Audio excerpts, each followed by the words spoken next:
പിണറായി വിജയൻ ഗവൺമെൻറ്റിൻ്റെ രണ്ടാം ഊഴം 4-ാം വർഷം കംപ്ലീറ്റ് ചെയ്യുന്നു. അതിൻ്റെ വാർഷികാഘോഷമാണ് ഇപ്പോൾ കേരളം മുഴുവനും നടന്നുകൊണ്ടിരിക്കുന്നത്. എൻ്റെ കേരളം എന്ന പേരിലാണ് ആ പരിപാടി നടത്തുന്നത്. നമുക്കറിയാം, കാലിക്കടവിൽ കാസർഗോഡ് വെച്ചായിരുന്നു അതിൻ്റെ ഇനോഗ്രേഷൻ. അപ്പോൾ അതിന് വേണ്ടിയിട്ട് കേരളം സത്യം പറഞ്ഞാൽ കടക്കണിയിലേക്ക് വളരെ വേഗം ചരിച്ചുകൊണ്ടിരിക്കുകയാണ്.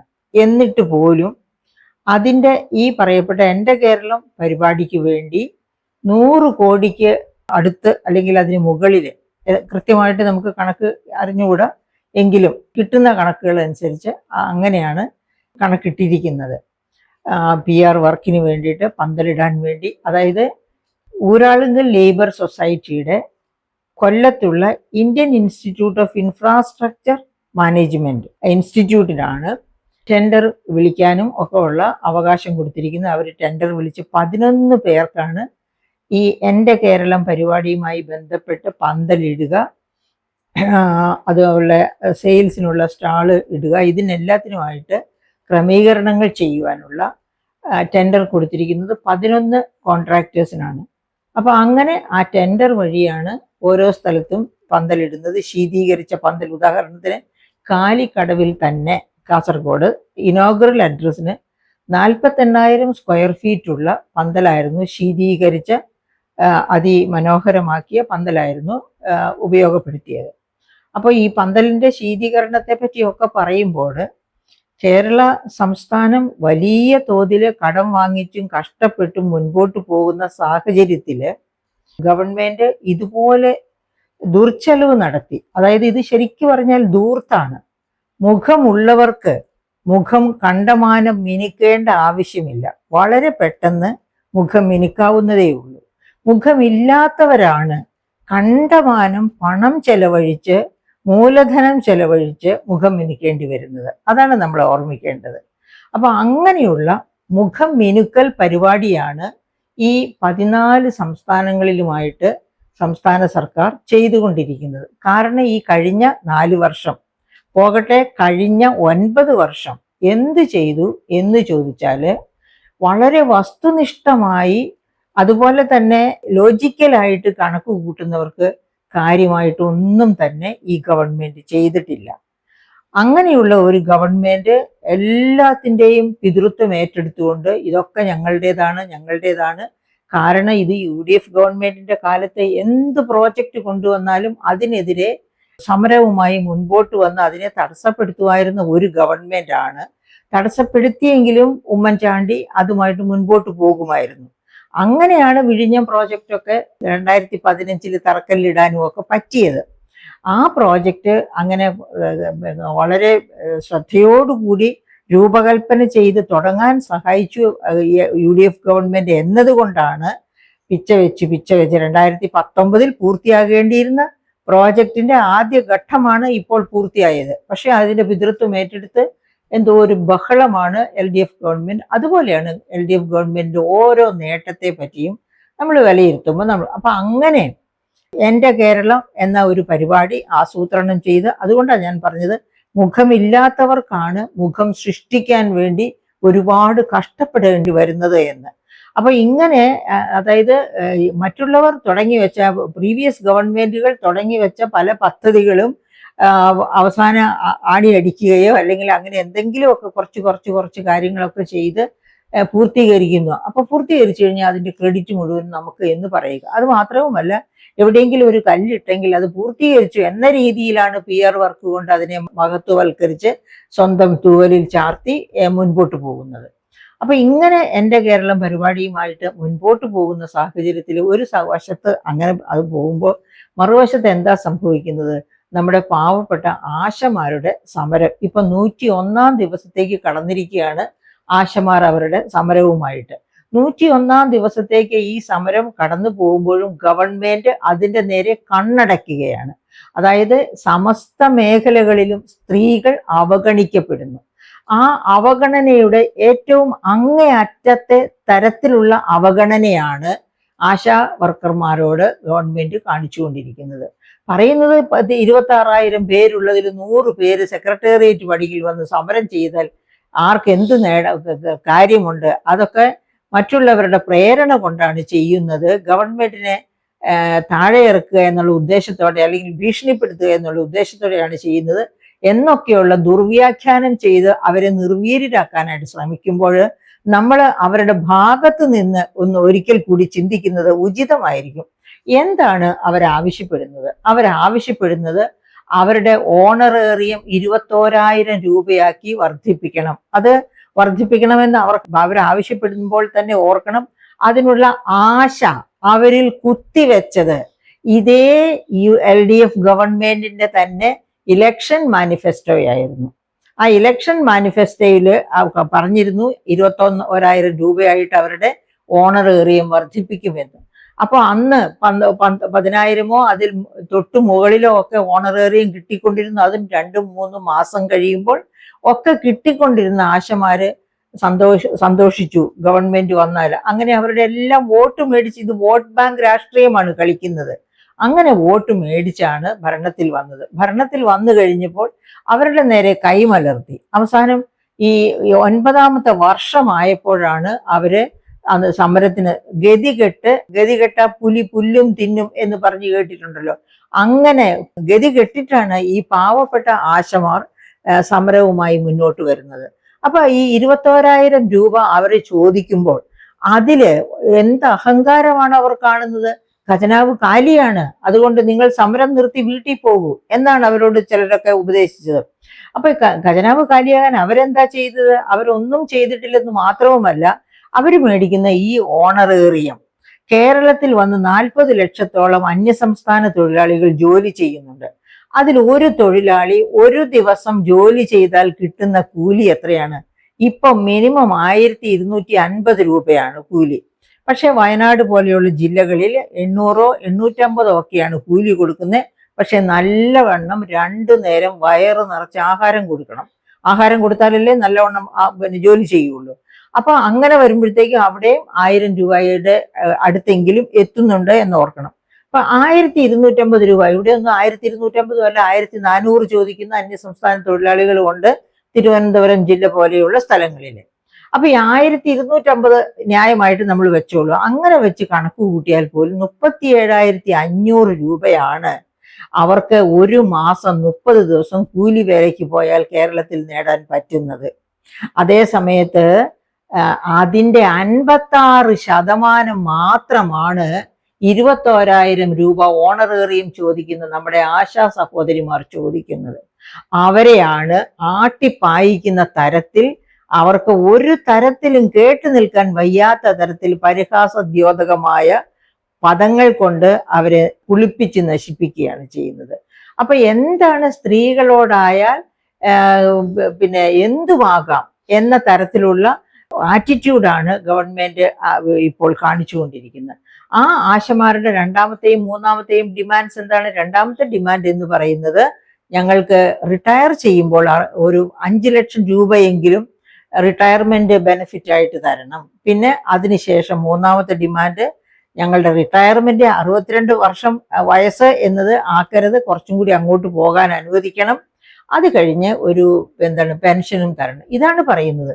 അപ്പൊ ഇവര് ചോദിക്കുന്നത് വളരെ ന്യായയുക്തമായ, ഒരു പക്ഷേ ന്യായയുക്തത്തിൽ ഇത്തിരി കൂടി കടന്നു പറയേണ്ടി വരും. ഇന്റർനാഷണൽ ലേബർ ഓർഗനൈസേഷൻ വെച്ചിരിക്കുന്ന നോംസ് അനുസരിച്ച് ഇവർ ചോദിക്കുന്നത് കുറവാണ് എന്ന് വേണം പറയാൻ. എന്താണ് ഇന്റർനാഷണൽ ലേബർ ഓർഗനൈസേഷൻ?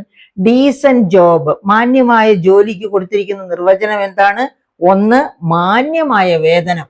അപ്പൊ നമ്മുടെ ഇവിടെ കൂലിവേലയ്ക്ക് വരുന്നവര് 37,500 രൂപ ഒരു മാസം സമ്പാദിക്കുമ്പോൾ ഈ പാവപ്പെട്ട സ്ത്രീകൾ ഇപ്പൊ 10,000 രൂപയിൽ നിൽക്കുകയാണ്. 10,000 തൊട്ട് 13,000 രൂപയുള്ള അവര് ചോദിക്കുന്നത് 21,000. 21,000 എന്ന് പറയുന്നത് അന്യസംസ്ഥാന തൊഴിലാളി ഇവിടെ വന്ന് ജോലി ചെയ്താൽ അവന് കിട്ടുന്ന 37,500ന്റെ 56% മാത്രമാണ് ഈ സ്ത്രീകൾ ചോദിക്കുന്ന 21,000 രൂപ എന്ന് പറയുന്നത്. അപ്പൊ അത് മാന്യമായ വേതനമാണോ? ഒരു പക്ഷേ മാന്യമായ വേതനത്തിന് അടുത്ത് വരുന്നു. 330 രൂപയാണ് ഒരു ദിവസം. അതിവിടെ അടുക്കള ജോലിയിൽ സഹായിക്കാൻ പോകുന്നവർക്ക് പോലും 500 രൂപയിൽ ഉയർന്ന ശമ്പളം കേരളത്തിൽ കിട്ടുന്നുണ്ട്. ഇന്ത്യയിൽ കിട്ടുന്നുണ്ടെന്ന് ഞാൻ പറയുന്നില്ല. അപ്പൊ അങ്ങനെ ഒന്നാമത്തെ അവരുടെ ഡിമാൻഡ് ILOയുടെ മാന്യവേതനം എന്നതിന്റെ അരികത്തെത്തുന്നു, അത് അത്രത്തോളം എത്തുന്നു എന്ന് പറയാൻ ഒക്കില്ല. രണ്ടാമത്തെ അവരുടെ പിന്നെ ILOയുടെ നോം എന്താണ്? സ്ഥിരമായ ജോലി, അതാണ് ഇവർക്കുള്ളത്. അത് ഇവര് കയറിയ പ്രായമൊക്കെ കുറച്ച് വളരെ പ്രായം കൂടിയിട്ടൊക്കെ ആയിരിക്കും കയറുന്നത്. അപ്പൊ അതുകൊണ്ടാണ് അവർ പറയുന്നത് 62 വയസ്സിൽ പിരിഞ്ഞു പോകാൻ പറയാതെ കുറച്ചും കൂടി അങ്ങ് നീട്ടിത്തരണം എന്നുള്ള അഭിപ്രായം പറയുന്നു. മൂന്നാമത്തെ ILOയുടെ മാനദണ്ഡം എന്താണ്? അവർക്ക് അവരുടെ ജോലിയുടെ, അതായത് ഡയലോഗ്, അതായത് യൂണിയൻ ഒത്തുചേർന്ന് ഇപ്പൊ അവര് ആശാ സമരം നടത്തുന്നത് പോലെ ഒത്തുചേർന്ന് അവകാശങ്ങൾക്ക് വേണ്ടി നിലകൊള്ളുവാനുള്ള സാധ്യത, അതാണ് ഡയലോഗ് അഥവാ യൂണിയനൈസ് ചെയ്യുവാനുള്ള അവസരം എന്ന് പറയുന്നത്. ഇനി അടുത്തത് എന്താണ്? നാലാമത്തത് അവർക്ക് സോഷ്യൽ സെക്യൂരിറ്റി, അഥവാ അവർ റിട്ടയർ ചെയ്ത് കഴിയുമ്പോൾ അവർക്ക് മുന്നോട്ട് പോകാനുള്ള ഒരു പെൻഷൻ. അപ്പൊ ഈ 4 കാര്യങ്ങളാണ് ഈ ആശമാർ ഇവിടെ ചോദിച്ചുകൊണ്ടിരിക്കുന്നത്. അത് അവരേറ്റവും മിതമായ തോതിൽ മാത്രമാണ് ചോദിക്കുന്നത്, അതല്ലാതെ ഏറ്റവും ഉയർന്ന തോതിലല്ല ഇതൊന്നും അവർ ചോദിക്കുന്നത്. അങ്ങനെയുള്ള ആശമാരുടെ നേരെയാണ് കൊടുവാൾ ഓങ്ങിക്കൊണ്ട്, കയർത്തുകൊണ്ട്, അപമാനിച്ചുകൊണ്ട് അവരെ അരികി ചേർത്തു നിർത്തുന്നു. അങ്ങനെ അരികി ചേർക്കൽ, അവരെ മഴ നനഞ്ഞും വെയിൽ കൊണ്ടും എല്ലാ തരത്തിലും സങ്കടത്തിൽ കഴിഞ്ഞ് എന്നിട്ടും രക്ഷയില്ലെന്ന് കണ്ടിത അവരിപ്പോൾ കാസർഗോഡ് മുതൽ തിരുവനന്തപുരം വരെ ജാഥ നടത്താനായിട്ട് കുറെ പേര് ജാഥയ്ക്ക് പോയിരിക്കുന്നു, കുറെ പേര് സെക്രട്ടേറിയറ്റിൽ നിരാഹാരം, അങ്ങനെ കഷ്ടതകളിലൂടെ കഴിഞ്ഞു പോകുന്നു. അത് തന്നെ ഈ ഗവൺമെന്റിന്റെ കരണത്തേറ്റ ഏറ്റവും വലിയ അടിയാണ് എന്ന് വേണം. ആശാ സമരം ഇത്ര ദീർഘമായിട്ട് സ്ത്രീകളെ, ഇവരൊക്കെ മക്കളും പേരൻസും ഒക്കെ ഉള്ളവരാണെന്ന് മാത്രവുമല്ല, ഇവര് എല്ലാതരം രോഗങ്ങൾ കൊണ്ടും അലോസരപ്പെട്ടുകൊണ്ടിരിക്കുന്ന, അതായത് ബുദ്ധിമുട്ടിക്കൊണ്ടിരിക്കുന്ന ഒരു വലിയ സമൂഹത്തെ നമ്മൾ ഓർക്കണം. കേരളം എന്ന് പറയുന്നത് ഇന്ത്യയിലെ മറ്റ് സംസ്ഥാനങ്ങൾ പോലെയല്ല. 60-ന് മുകളിൽ പ്രായമുള്ളവരാണ് 18% കേരളത്തിലെ. മറ്റ് ഓൾ ഇന്ത്യ തലത്തിലാണെങ്കിൽ 7% മാത്രമാണ് 60 കഴിഞ്ഞവര്. കേരളത്തിൽ അത് 18%. അങ്ങനെ 18% പേർ 60+ ഉള്ള ഒരു നാട്ടില്, അത് മാത്രവുമല്ല കേരളത്തിൽ വേറെയും പല തരത്തിലുള്ള, അതായത് അതിലേക്ക് ഞാൻ പോകുന്നില്ല, അതിന്റെ ഡീറ്റെയിൽസിലേക്ക് പോകുന്നില്ല. അപ്പൊ അങ്ങനെയുള്ള ഒരു കേരളത്തില് ഇവര് അതായത് കിടപ്പ് രോഗികളുണ്ട്, അത്തരക്കാർക്കൊക്കെ ഈ രാത്രിയിൽ പോലും പോയിട്ട് മരുന്ന് കൊടുക്കുകയും അതുപോലെ തന്നെ അങ്ങനെ എല്ലാ തര സഹായങ്ങളും ചെയ്തു കൊടുത്തുകൊണ്ടിരിക്കുന്ന വൻ സേവനമാണ്, മഹത്വവൽക്കരിക്കേണ്ട സേവനമാണ് ആശമാർ കേരളത്തിൽ നടത്തിക്കൊണ്ടിരിക്കുന്നത്. മറ്റ് സംസ്ഥാനങ്ങളിലൊന്നും ഇത്രയേറെ സമയം, അതുപോലെ ഈ ആന മറ്റു വന്യമൃഗങ്ങളും ഉള്ള കാട്ടിലൂടെയും ഒക്കെയാണ് രാത്രിയും പകലും നടന്നു പോയിട്ട് ഇവർ ഈ സേവനം നടത്തുന്നത്.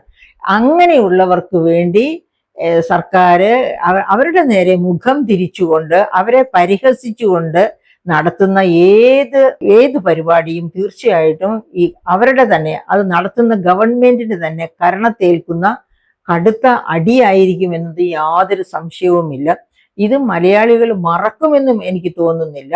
ഒരു സഹാനുഭൂതിയെങ്കിലും പാവപ്പെട്ടവരോട്, പാർശ്വവൽക്കരിക്കപ്പെട്ടവരോടുള്ള ഒരു ജനസമൂഹത്തിനും ആശാ വർക്കർമാരെ അപഹസിക്കുവാനോ അവരെ വേറിട്ട് നിർത്തി കാണാനോ കഴിയുമെന്ന് എനിക്ക് തോന്നുന്നില്ല. അപ്പൊ നമുക്ക് ഗവൺമെന്റ് അങ്ങനെ ഇവരെ പാർശ്വവൽക്കരിക്കപ്പെട്ട് ഇവരെ തള്ളി മാറ്റി ദൂരെ നിർത്തിക്കൊണ്ട് അട്ടഹസിക്കുന്ന ഗവൺമെന്റ് ആണ് എൻ്റെ കേരളം പരിപാടിയിലൂടെ 3-ാം ഊഴത്തിന് വേണ്ടിയുള്ള ശ്രമം നടത്തി മുന്നേറുന്നത് എന്ന് നമ്മൾ ഓർക്കണം. ആ മുന്നേറ്റം അത് എവിടം വരെ എത്തും? അപ്പൊ നമുക്ക് ഈ ഗവൺമെന്റ് ഓരോ മേഖലയിലും ചെയ്തുകൊണ്ടിരിക്കുന്ന കാര്യങ്ങൾ എന്തൊക്കെയാണ്, ഈ മുഖം മിനുക്കലിന് ഒഴികെ നമ്മൾ വസ്തുനിഷ്ഠമായിട്ട് ഒന്ന് വിലയിരുത്തിയാൽ, അതായത് വളരെ ഡീറ്റെയിൽഡ് ആയിട്ട് ഓരോ മേഖലയും വിലയിരുത്താൻ നമുക്ക് ദീർഘിച്ചു പോകും. അതുകൊണ്ട് ഞാൻ വളരെ ചെറിയ രീതിയിൽ മാത്രമാണ് വിലയിരുത്തണം എന്നാഗ്രഹിക്കുന്നത്. അപ്പൊ ഒന്നാമത് തന്നെ നമ്മൾ ഓർമ്മിക്കേണ്ടത്, നമ്മുടെ റവന്യൂ വരുമാനം, നമ്മുടെ മൊത്തം റവന്യൂ വരുമാനം എത്രയാണ്? കഴിഞ്ഞ 2024-25 വർഷം, അതായത് ഞങ്ങളെല്ലാം നേടിയെടുത്തു. വിഴിഞ്ഞം പ്രോജക്റ്റിന്റെ പിതാവ് ഞാനാണ്, അല്ലെങ്കിൽ LDF ഗവൺമെന്റ് ആണ്. ഈ തരത്തിലെ ഒരുപാട് ക്ലെയിംസ് ഒരുപാട് തൂവലിൽ ചേർത്ത് വെച്ചുകൊണ്ട് മുന്നോട്ട് പോകുന്ന ഒരു ഗവൺമെന്റാണ്. ആദ്യമായിട്ട് നമ്മൾ ഓർക്കേണ്ട ഒരു കാര്യം, കഴിഞ്ഞ ബജറ്റിൽ ഏറ്റവും അടുത്ത കാലം, കഴിഞ്ഞ വർഷങ്ങളിലൊക്കെ അങ്ങനെയായിരുന്നു, കഴിഞ്ഞ വർഷത്തെ ബജറ്റിൽ തന്നെ പറഞ്ഞിരുന്ന പദ്ധതി ചെലവുകൾക്ക് എന്ത് സംഭവിച്ചു? ആ പദ്ധതി ചെലവുകൾക്ക് വല്ലതും നന്നായി നടത്തിയിരുന്നെങ്കിൽ കേരളം ഇതിനേക്കാളൊക്കെ എത്രയോ മെച്ചപ്പെട്ടു പോയേനെ. ആ പദ്ധതി ചെലവില് ഡിസംബറിന് മുമ്പ് തന്നെ 50% വെട്ടിക്കുറച്ചിരുന്നു ബഹുമാനപ്പെട്ട ധനമന്ത്രി. അത് കഴിഞ്ഞ് മാർച്ച് ആകുന്നതിന് മുൻപ് വീണ്ടും ഒരു വെട്ടിക്കുറയ്ക്കലും കൂടി നടത്തി. പക്ഷെ അവസാനം മാർച്ച് മാസത്തില് പദ്ധതി ചെലവിന്റെ കണക്ക് പുറത്തു വിട്ടപ്പോഴോ പദ്ധതി വിഹിതം വെട്ടിക്കുറച്ചു, അതായത് വക മാറ്റി ചെലവഴിച്ചു. അത് എപ്പോഴും CAG-യുടെ എല്ലാ റിപ്പോർട്ടുകളും എടുത്തു നോക്കിക്കോളൂ, വകമാറ്റലാണ് ഈ ഗവൺമെന്റിന്റെ മുഖമുദ്ര എന്ന് വളരെ കൃത്യമായിട്ട് അടിവരയിട്ട് CAG പറയുന്നുണ്ട്. അപ്പൊ അങ്ങനെ ഈ പദ്ധതി ചെലവുകൾക്ക് വേണ്ടി ഓരോ വകുപ്പുകൾക്കും കൊടുത്തിരുന്ന ഫണ്ടിൽ നിന്ന് ആദ്യം 50% വക മാറ്റുന്നു, അഥവാ വെട്ടിച്ചുരുക്കുന്നു. വെട്ടിച്ചുരുക്കുന്നു പറഞ്ഞാൽ ആ ഫണ്ട് വേറെ മേഖലയിലേക്ക് പോയി എന്നർത്ഥം. അതിനാണ് ഈ പറഞ്ഞ PR വർക്കിന് വേണ്ടിയിട്ട് എത്ര PR ഏജൻസീസിനെയാണ് ഫോം ചെയ്തിരിക്കുന്നത്, മറ്റ് സംസ്ഥാനങ്ങളിൽ പോയി അവരുടെ തിയേറ്ററുകളിൽ ഷോ നടത്തുക, ഈ ഗവൺമെന്റിന്റെ മഹത്വീകരണത്തിന് വേണ്ടിയിട്ടുള്ള അങ്ങനെ എന്തെല്ലാം പരിപാടികളാണ് നടത്തിക്കൊണ്ടിരിക്കുന്നത്. അതിനൊക്കെ നമ്മുടെ ഖജനാവിൽ നിന്ന് പദ്ധതി ചെലവിനും അല്ലാത്തതിനും ഒക്കെ മാറ്റിവെച്ചിരിക്കുന്ന ഫണ്ടാണ് എടുത്ത് ദുർവിനിയോഗം ചെയ്യുന്നത്. അപ്പൊ അങ്ങനെ പദ്ധതി ചെലവ് 50% വെട്ടിക്കുറച്ചു. രണ്ടാമത്തെ, അതായത് ജനുവരി മുതൽ മാർച്ച് വരെയുള്ള കാലത്ത് ഒരു പ്രാവശ്യം കൂടി വെട്ടിക്കുറച്ചു. അവസാനം മാർച്ചില് പദ്ധതി ചെലവുകളുടെ കണക്ക് വന്നപ്പോൾ ബഹുമാനപ്പെട്ട മന്ത്രി പറഞ്ഞത് വളരെ രസകരമായിരുന്നു. പദ്ധതിക്ക് അനുവദിച്ച 92.3% പദ്ധതി ചെലവ് നിർവഹിച്ചു എന്ന്. ആ വെട്ടിച്ചുരുക്കിയതൊക്കെ എവിടെ നിന്ന് തിരിച്ചു വന്നു? ഇതൊക്കെയാണ് ഈ കള്ളം കൊണ്ട് നമ്മളെ അഭിഷേകം ചെയ്യുകയാണ് ഈ ഗവൺമെന്റ് എന്ന് നിസ്സംശയം പറയാൻ പറ്റുന്ന ആ ബെസ്റ്റ് എക്സാമ്പിളാണ് പദ്ധതി ചെലവ് വെട്ടിക്കുറയ്ക്കുന്നതായിട്ട് മന്ത്രി തന്നെ പറയുന്നു. ഏതാനും 1-2 മാസം കഴിഞ്ഞപ്പോൾ പദ്ധതി ചെലവ് 93%, 50% വെട്ടിക്കുറച്ചു, 53% ചെലവഴിച്ചു എന്ന് പറഞ്ഞാലും നമുക്ക് വിശ്വസിക്കാം. പക്ഷെ 93% എന്നൊക്കെ പറയുമ്പോൾ എങ്ങനെ വിശ്വസിക്കാനാണ്? അപ്പൊ ഇതാണ് ഗവൺമെന്റിന്റെ അതായത് അവർ പറയുന്ന കണക്ക് നമ്മളെ അവഹേളിക്കുന്ന, നമ്മളെ പരിഹസിക്കുന്ന തരത്തിലുള്ള കള്ളക്കണക്കുകളാണ് നമ്മുടെ മുൻപിൽ അവതരിപ്പിച്ച് അവർ മുഖം മിനുക്കുന്നത് എന്നാണ് ഞാൻ ഓർമ്മപ്പെടുത്തുന്നത്. പിന്നെ അതുപോലെ തന്നെ നമുക്ക് 2024-25 ബജറ്റില് ആ വർഷം, അതായത് ഈ 2024-25 വർഷം പ്രതീക്ഷിച്ച റവന്യൂ വരുമാനം എത്രയായിരുന്നു? 1,38,655.16 കോടി. 1,38,655.16 കോടി. ഇതാ ബജറ്റിൻ ബ്രീഫ് ഇവിടെ ഇരിക്കുകയാണ്, ഗവൺമെന്റ് ഓഫ് കേരളയുടെ. അതിനകത്തു നിന്ന് തന്നെ എടുത്ത സ്റ്റാറ്റിസ്റ്റിക്സ് ആണ്. അപ്പൊ 1,38,656.16 കോടി പ്രതീക്ഷിച്ച സ്ഥലത്ത് എന്താണ് 2025-26 ബജറ്റില് റീഎസ്റ്റിമേറ്റ് ആയിട്ട്, അതായത് കഴിഞ്ഞ വർഷം നേടിയത് എത്ര എന്നാണ് റീഎസ്റ്റിമേറ്റിൽ പറയുക. നേടിയത് എത്രയാണെന്ന് നോക്കൂ. 1,38,000 പ്രതീക്ഷിക്കുന്നു. 1,30,929 കോടിയാണ് റീഎസ്റ്റിമേറ്റില് റവന്യൂ വരുമാനമായിട്ട് കാണുന്നത്. അപ്പൊ 1,38,000 നേടാൻ പറ്റിയില്ല, അത് 1,30,000 കുറഞ്ഞു. എന്തുകൊണ്ടാണ് അങ്ങനെ കുറഞ്ഞു പോകുന്നത്? അവിടെയാണ് നമ്മൾ CAG ഒക്കെ പറയുന്നത് ശ്രദ്ധിക്കേണ്ടത്. CAG പറയുന്നു ഒന്നാമത്തെ കാരണം വകമാറ്റി ചെലവഴിക്കൽ. അതുപോലെ ഈ റവന്യൂ വരുമാനത്തെ പറ്റി പറയുമ്പോൾ വകമാറ്റി ചെലവഴിക്കൽ അല്ല, ഫോളോ അപ്പ് ചെയ്യുന്നില്ല. നികുതി അടയ്ക്കാത്തവര്, നികുതിയേതര വരുമാനം അടയ്ക്കാത്തവര്, ഇവരെ ഒന്നും ഫോളോ അപ്പ് ചെയ്യുന്നില്ല. ഫോളോ അപ്പ് ചെയ്യുന്നില്ലെന്ന് പറയുമ്പോൾ വളരെ രസകരമായ ഒരു എക്സാമ്പിൾ നിങ്ങൾ ഓർക്കുന്നുണ്ടോ? നാരങ്ങാണം പഞ്ചായത്തിലേക്ക് സ്ഥലം മാറി വന്ന ജോസഫ് ജോർജ് എന്ന് പറയുന്ന ഒരു വില്ലേജ് ഓഫീസർ, അദ്ദേഹം നോക്കുമ്പോൾ നികുതി അടയ്ക്കേണ്ട, അതായത് മാർച്ച് മാസം അവസാനമാണ്, മാർച്ച് മാസം അവസാനമായിട്ട് നികുതി അടയ്ക്കാത്ത, ലാൻഡ് റവന്യൂ ഒന്നും അടയ്ക്കാത്ത ഒരുപാട് പേരുടെ പേരുകൾ. അപ്പൊ അതില് ഒരു മഹാരഥനെ വിളിച്ചു. ആ മഹാരഥൻ CPM-ന്റെ ഒരു വലിയ മെമ്പറാണ്, വളരെ ശക്തനായ ഒരു വക്താവാണ്, സഖാവാണ്. അദ്ദേഹത്തെ വിളിച്ചു, സാർ ഇങ്ങനെ നികുതി അടച്ചിട്ടില്ല, ഇപ്പൊ 30-ാം തീയതി ആകും, അതിനു മുമ്പായിട്ട് അടയ്ക്കണം. അപ്പൊ അടച്ചില്ലെങ്കിൽ നീ എന്ത് ചെയ്യും?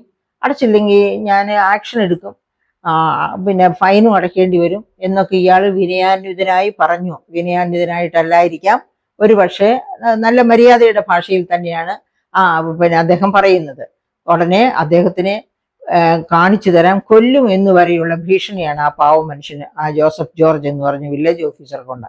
അതാണ് ഫോളോ അപ്പ് എന്ന് പറയുന്നത്. അതായത് നികുതി അടച്ചിട്ടില്ല എന്ന് പറഞ്ഞാൽ അത് ട്രൈബ്യൂണലിലോ കോടതിയിലോ പോകാതെ ഉദ്യോഗസ്ഥർ കൃത്യമായിട്ട് അവരെ ഫോൺ ചെയ്ത് അല്ലെങ്കിൽ അവരെ ഏതെങ്കിലും തരത്തിൽ ഇന്റിമേറ്റ് അറിയിച്ച് അവരെ കൊണ്ട് നികുതി അടപ്പിക്കണം, അതിനുള്ള പെർസുവേഷൻ കൊടുക്കണം. അങ്ങനെയാണ് ആ ഫോളോ അപ്പ് ഗവൺമെന്റിൽ നടക്കുന്നില്ല എന്നാണ് CAG കുറ്റപ്പെടുന്നത്. അതുകൊണ്ടാണ് കഴിഞ്ഞ വർഷം 28,000 കോടിയുടെ നികുതി കുടിശ്ശിക ഉണ്ടായിരുന്നു. ഈ വർഷം ഇതാ ബജറ്റിൽ കിടക്കുന്നു, ബജറ്റിൻ ബ്രീഫിലുണ്ട് 22,000 കോടിയുടെ നികുതി കുടിശ്ശിക. അപ്പൊ ഈ കുടിശ്ശിക ഒക്കെ വരുന്നത് എല്ലാ ഓഫീസർമാരും, അതായത് അവനവന്റെ തസ്തികകളിലൊക്കെ എല്ലാ ഉദ്യോഗസ്ഥരും ഉണ്ട്. അവർക്ക് 5 വർഷം കൂടുമ്പോൾ ശമ്പളം പരിഷ്കരിച്ചു കൊടുക്കുന്നുണ്ട്, കിട്ടേണ്ട എല്ലാ ആനുകൂല്യങ്ങളും അവർക്ക് കിട്ടുന്നുണ്ട്. പക്ഷെ ചെയ്യേണ്ട ജോലിയിൽ മാത്രമാണ് അലസത കാണിക്കുന്നത്, ഇൻഎഫിഷ്യൻസി. അതുകൊണ്ടാണ് ഇങ്ങനെ നികുതി അടയ്ക്കാത്തവരെയും ഒക്കെ തേടി പിടിച്ച് ഫോളോ അപ്പ് ചെയ്ത് ഖജനാവ് നിറയ്ക്കാൻ അവർ ശ്രമിക്കാത്തത്. അപ്പൊ അവരുടെ ശമ്പളം ഒരു പ്രാവശ്യം മുടങ്ങട്ടെ, അപ്പൊ അവർ മര്യാദ പഠിക്കും, പിന്നെ അവർ ഫോളോ അപ്പ് ചെയ്യാൻ തുടങ്ങും, അങ്ങനെ അവർ എഫിഷ്യന്റ് ആകാൻ തുടങ്ങും. അങ്ങനെ എഫിഷ്യന്റ് ആകുന്നില്ല എന്നുള്ളത് ഗവൺമെന്റ് എഫിഷ്യൻസിക്ക് മാർക്കിടുമെന്ന് പറഞ്ഞ് ഭരണത്തിൽ വന്ന പിണറായി വിജയൻ എഫിഷ്യൻസി ഒട്ടും പ്രചോദിപ്പിക്കുന്നില്ല, എഫിഷ്യൻസിക്ക് മാർക്കിടുന്നില്ല എന്ന് തന്നെയാണ് നമ്മൾ മനസ്സിലാക്കേണ്ടത്. അതായത് ഈ 1,38,000 കോടിയിലധികം പ്രതീക്ഷിച്ചിട്ട് 1,30,000 കോടിയിലേക്ക് വരുമാനം കുറഞ്ഞു പോയെങ്കിൽ അതിന്റെ കാരണം ഈ CAG ഒക്കെ ചൂണ്ടിക്കാണിക്കുന്നത് പോലെ നാരങ്ങാനത്ത് ജോസഫ് ജോർജ് ചെയ്തതുപോലെയുള്ള ഫോളോ അപ്പ് ആക്ഷൻ ഇല്ല എന്നുള്ളതാണ് എന്ന് വളരെ കൃത്യമായിട്ട് നാം മനസ്സിലാക്കേണ്ടിയിരിക്കുന്നു. അപ്പൊ നമ്മൾ സമ്മർദ്ദം ചെലുത്തണം. നമ്മുടെ ഖജനാവ് കാലിയായി കിടക്കേണ്ടതല്ല, നികുതി അടയ്ക്കേണ്ടവരാണ് നികുതി അടയ്ക്കുന്നത്. ബൈബിളിൽ യേശുക്രിസ്തുവിനോട് നികുതി കൊടുക്കേണ്ടേ എന്ന് ചോദിച്ചപ്പോ എന്താണ് യേശുക്രിസ്തു പറഞ്ഞത്? അതായത് കൈസർക്കുള്ളത് കൈസർക്കും ദൈവത്തിനുള്ളത് ദൈവത്തിനും പോകട്ടെ എന്ന് വെച്ചാൽ നികുതി കൃത്യമായിട്ട് അടയ്ക്കണമെന്നാണ് യേശുക്രിസ്തു ശിഷ്യന്മാരോട് പറയുന്നത്.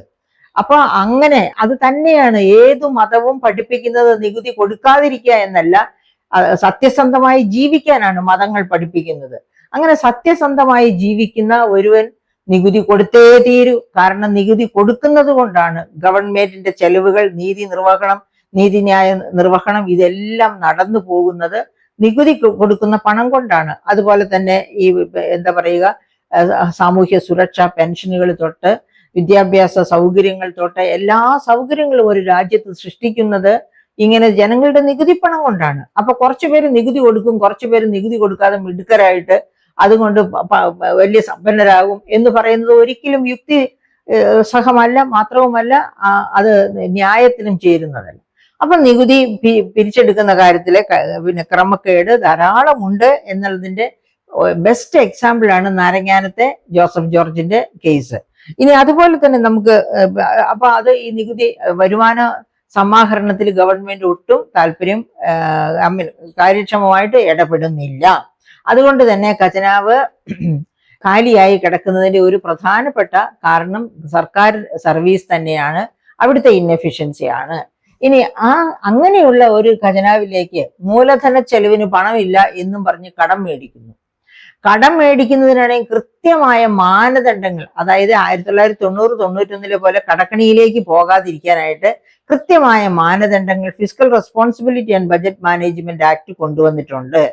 ആ മാനദണ്ഡങ്ങളിൽ ഒന്നാണ് GSDPയുടെ, അതായത് സംസ്ഥാന ആഭ്യന്തര മൊത്ത വരുമാനത്തിന്റെ 3% മാത്രം കടം എടുക്കുക. അത് ഇപ്പോഴത്തെ നമ്മുടെ ബജറ്റിൽ നോക്കുക, 3.16%. 3% നിജപ്പെടുത്തേണ്ടത് 3.16% ബജറ്റില്. അപ്പൊ അത് കൊണ്ട് തീരുന്നോ കടമെടുക്കല്? അതുകൊണ്ട് തീരുന്നില്ല.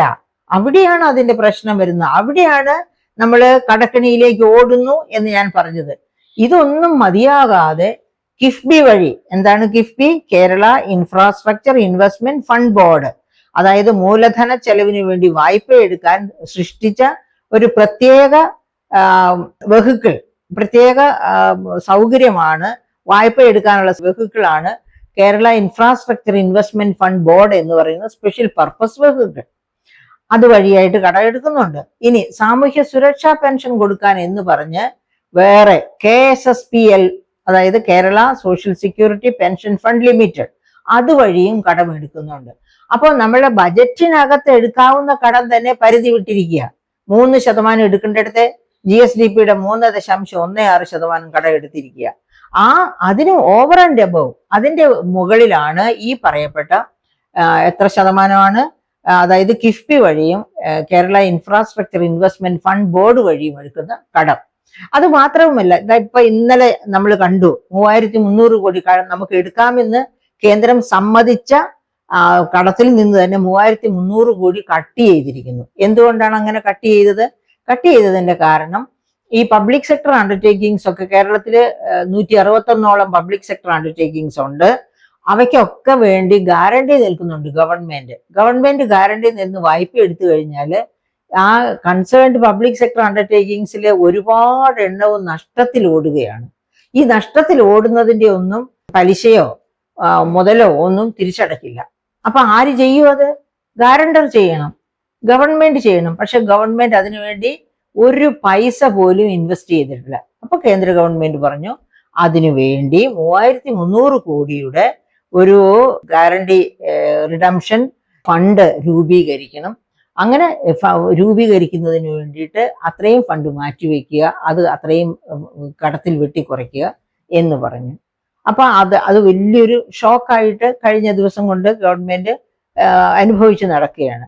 അങ്ങനെ അപ്പം നമുക്ക് എന്തൊക്കെയാണ് തിരിച്ചടി വന്നിരിക്കുന്നത്? അതായത് നമ്മൾ ബജറ്റിൽ പറഞ്ഞിരിക്കുന്ന കടത്തേക്കാൾ ഉപരി കടമെടുക്കുന്നു, അതുകൂടാതെ കിഫ്ബി വഴി സോഷ്യൽ സെക്യൂരിറ്റി പെൻഷൻ ഫണ്ട് വഴി കടമെടുക്കുന്നു. ഇങ്ങനെയൊക്കെയും കൂടി ഈ വർഷം അവസാനം ആകുമ്പോഴത്തേനും 6 ലക്ഷം കോടിയാകും നമ്മുടെ കടം എന്നാണ് പറയുന്നത്. അതായത് 2016 പിണറായി വിജയൻ ഗവൺമെന്റിന്റെ കയ്യിലേക്ക് ഉമ്മൻചാണ്ടി നമ്മുടെ ദിവംഗതനായ ബഹുമാനപ്പെട്ട ഉമ്മൻചാണ്ടി ഭരണ ബാറ്റൺ കൈമാറുമ്പോൾ 1,53,000 കോടിയായിരുന്നു നമ്മുടെ കടം, കേരളത്തിന്റെ സഞ്ചിത കടം, ഡെറ്റ് ഔട്ട്സ്റ്റാൻഡിങ്. ആ കടമാണ് 9 വർഷം കൊണ്ട് 6 ലക്ഷം കോടിയായി വളർന്നിരിക്കുന്നത്. 1,53,000 കോടി എന്ന് പറഞ്ഞാൽ എത്ര വർഷം കൊണ്ട്? 1956 മുതൽ 2016 വരെയുള്ള കാലം കൊണ്ട് ഫോം ചെയ്യപ്പെട്ട സഞ്ചിത കടമായിരുന്നു 1,53,000 കോടി. പ്രിയപ്പെട്ട സുഹൃത്തുക്കളെ, ആ 1,53,000 കോടിയാണ് ഈ 9 വർഷം കൊണ്ട് 6 ലക്ഷം കോടിയിൽ എത്തുമെന്ന് CAG പറഞ്ഞിരിക്കുന്നത്. അപ്പൊ നമ്മൾ കടക്കണിയിലേക്ക് ഓടുന്നു എന്ന് പറയുന്നതിൽ വല്ല അർത്ഥശൂന്യതയും ഉണ്ടോ, വല്ല പറ്റിക്കലും ഉണ്ടോ? ഒന്നുമില്ല. അപ്പൊ അങ്ങനെ വേഗത്തിൽ കടം കൊണ്ടുകൊണ്ടാണ് കേരളം മുന്നോട്ട് പോകുന്നത്. എന്നിട്ട് നമ്മുടെ ബഹുമാനപ്പെട്ട മുഖ്യമന്ത്രി എന്താണ് പറയുന്നത്? എന്റെ കേരളം, മഹത്വീകരിക്കപ്പെട്ട കേരളം, അതായത് ഒരു കേരളം ഒരു പറുദീസയാണ് എന്ന രീതിയിലാണ് അദ്ദേഹം അതിനെ മഹത്വവൽക്കരിച്ച് സംസാരിക്കുകയും ഒക്കെ ചെയ്യുന്നത്. PR വർക്ക് ചെയ്ത് മറ്റ് സംസ്ഥാനങ്ങളിലും ജനങ്ങളുടെ മുൻപിലും, അതായത് എല്ലാ ചാനലുകളിലും പണം കൊടുത്ത ചാനലുകൾ എന്തും നടത്തും. അങ്ങനെ പണം കൊടുത്ത് ചാനലുകളിലൊക്കെ ഇതാണ് വിളിച്ചു കൂയിക്കൊണ്ട് ഇരിക്കുന്നത്. പക്ഷെ സത്യം എവിടെ കിടക്കുന്നു, വസ്തുത എവിടെ കിടക്കുന്നു, അതാണ് നമ്മൾ മനസ്സിലാക്കേണ്ടത്. ഓക്കെ, കടത്തിന്റെ അത്രയേ പറയുന്നുള്ളൂ. ഇനി നമ്മൾ വ്യവസായ മേഖല എടുക്കുക. കടത്തെപ്പറ്റിക്ക് ഒത്തിരി പറയാനുണ്ട് കേട്ടോ, പക്ഷെ അങ്ങനെ പോകാൻ നമുക്ക് നേരില്ലാത്തതുകൊണ്ട് വ്യവസായ മേഖല എടുക്കുക. എന്താ മന്ത്രി രാജീവ് പറയുന്നത്? ഏറ്റവും കൂടുതൽ വ്യവസായങ്ങൾ രജിസ്റ്റർ ചെയ്യപ്പെട്ട കാലഘട്ടമാണ് മന്ത്രി രാജീവിന്റെ കാലഘട്ടം എന്നാണ് പറയുന്നത്. എന്റെ പ്രിയപ്പെട്ട മന്ത്രി രാജീവേ, താങ്കൾ എന്താണ് ഈ പറയുന്നത്? ഈസ് ഓഫ് ഡൂയിങ് ബിസിനസ് 1ാം റാങ്കിൽ എത്തിയത്രേ Keralam. Ease of doing business എന്ന റാങ്കിങ് തന്നെ ഇന്ത്യ ഗവൺമെന്റും വേൾഡ് ബാങ്കും ഒക്കെ നിർത്തലാക്കി എന്നാണ് ഞാൻ മനസ്സിലാക്കുന്നത്. അങ്ങനെയുള്ള സാഹചര്യത്തിലാണ് ഈസ് ഓഫ് ഡൂയിങ് ബിസിനസ്സിൽ കേരളം 1ാം സ്ഥാനത്ത് ഇന്ത്യയിൽ എന്ന് പറയുന്നത്. അങ്ങനെ മന്ത്രി രാജീവ് പറയുന്ന സമയത്താണ് ഈ 2018-19 കാലങ്ങളിലൊക്കെയാണ് Puzhakkal industrial park, government of Kerala തന്നെ തൃശ്ശൂർ പുഴയ്ക്കൽ കൊണ്ടുവന്ന ഇൻഡസ്ട്രിയൽ പാർക്ക്, ഇവിടെ ടെക്നോ പാർക്കിനടുത്ത് കൊണ്ടുവന്നിരിക്കുന്ന ആ വ്യവസായ പാർക്ക് പോലെ തന്നെയുള്ള ഒരു വ്യവസായ പാർക്ക്, ആ വ്യവസായ പാർക്കിലേക്ക് പ്രവാസികൾ തന്നെ വന്ന് ഇൻവെസ്റ്റ് ചെയ്യാനായിട്ട് രജിസ്ട്രേഷൻ ഒന്നും പ്രശ്നമില്ല. പക്ഷേ ബിസിനസ് തുടങ്ങാൻ മറ്റൊരുപാട് കാര്യങ്ങൾ വേണം. അതൊന്നും നടക്കാതെ അവസാനം അവര് കർണാടകത്തിലേക്ക് തമിഴ്നാട്ടിലേക്കൊക്കെ ചേക്കേറിപ്പോയി. ഒരൊറ്റ ബിസിനസ്സുകാരൻ അവിടെ ബിസിനസ് ക്ലച്ച് പിടിച്ചില്ല എന്നാണ്. അങ്ങനെ ഇരിക്കെയാണ് ഇന്റർനാഷണൽ ഇൻവെസ്റ്റ് കേരള മീറ്റ് നടന്നത്. നമുക്കറിയാം ഈ ഫെബ്രുവരിയിൽ ആ മീറ്റ് നടക്കുന്നത്. ആ മീറ്റ് നടന്നതോടുകൂടിയാണ് മന്ത്രി രാജീവ് നമ്മൾ ഈസ് ഓഫ് ഡൂയിങ് ബിസിനസ്സിൽ 1ാം സ്ഥാനത്താണ്.